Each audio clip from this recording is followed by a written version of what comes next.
আসসালামু আলাইকুম। আপনারা সবাই কেমন আছেন? আমি তো আলহামদুলিল্লাহ ভালো আছি। আর জানেন আমি গিয়েছিলাম আমার মা, বাবা আর আমার বোন আর বোনের মেয়ে মিলে আমরা গিয়েছিলাম জামাকাপড় কিনতে রাজাবাজার।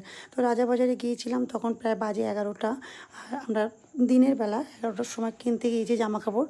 আর জামাকাপড় কেনা হয়ে গিয়েছে যখন আমরা বাড়ি আসছি, পুরো বাড়িতে চলে আসছি তখন মনে পড়েছে যে আমার বোনের মেয়ের জামাটা আমরা ওখানেই ফেলে রেখে এসেছি।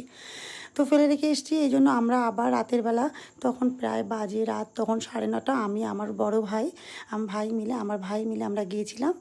উম আবার ওই রাজাবাজারে গিয়েছিলাম। গিয়ে অনেক খোঁজাখুঁজি করলাম। খোঁজাখুঁজি করে পেলামই না, পেলাম না। তারপরে এই তো আমার ভাই আবার আমাকে একটু আইসক্রিম খাইয়েছে। মনটা খুবই খারাপ ছিল, জামাটা পাই নাই।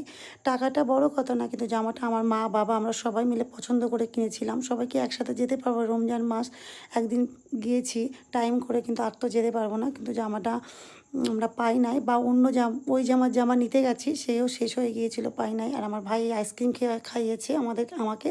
মন খুবই খারাপ ছিল তখন, প্রায় রাত 12টা। আর এই আইসক্রিমের একটা ওই বাটি আইসক্রিম 200 টাকা করে নিয়েছে। আর আমার ভাই